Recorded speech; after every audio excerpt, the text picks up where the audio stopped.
According to Mike Shanahan, RG3 demands certain plays get removed from the playbook, that's all enabled by Dan Snyder.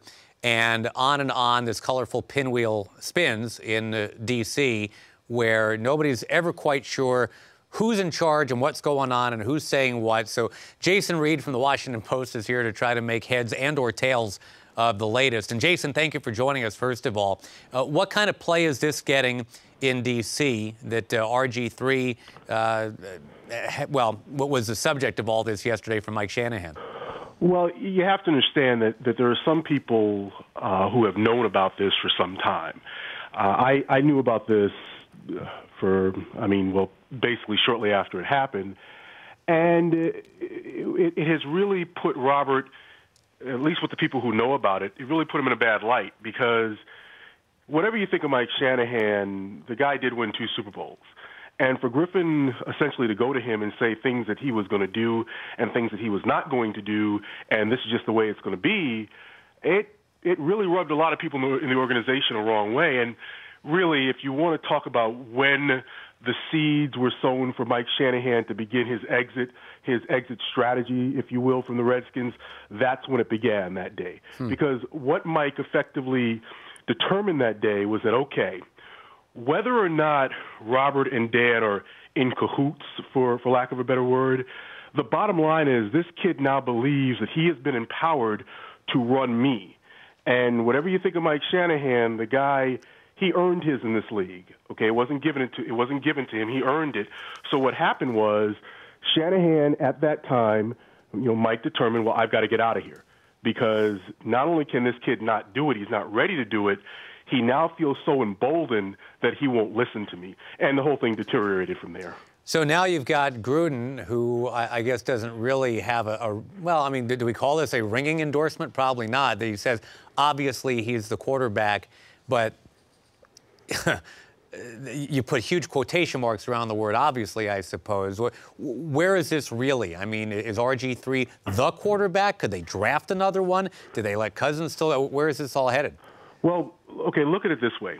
If you have no better options, the person you've given a ton of money to, you hope for the best. Well, yeah, you mortgaged your whole future to get that guy, right? Right. I mean, people need to remember and have to look at this all through the prism of they gave this kid, they gave up 3 1s and a 2 for the pick to get him.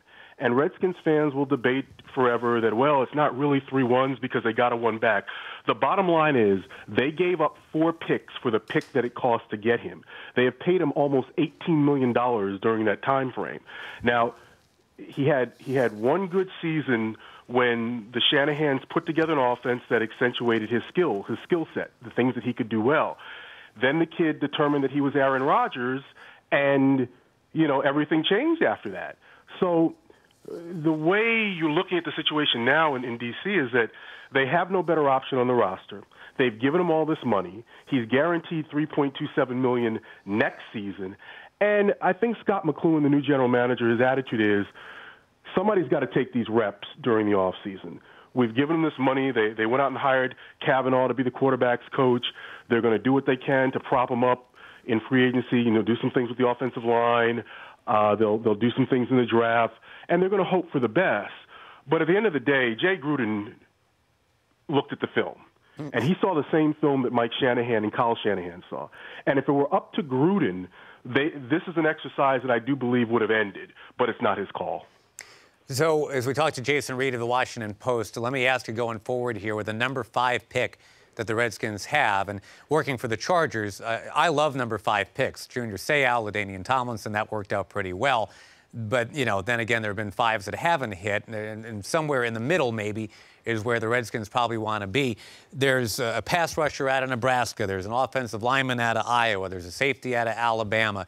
Where do you see the Redskins going? What do they do?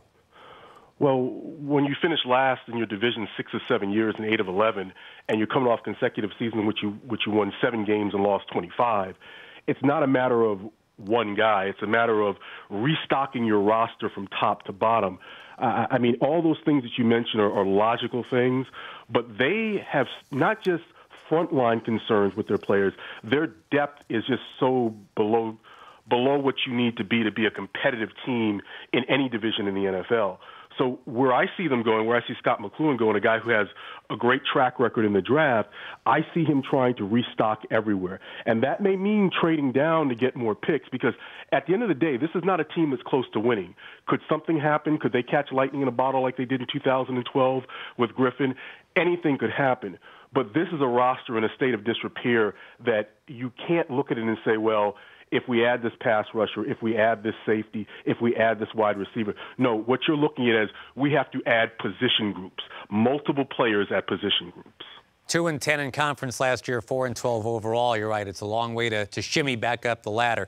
Jason, thank you so much. Always interesting, never dull on that beat. I can only imagine. And have fun at the Combine, too.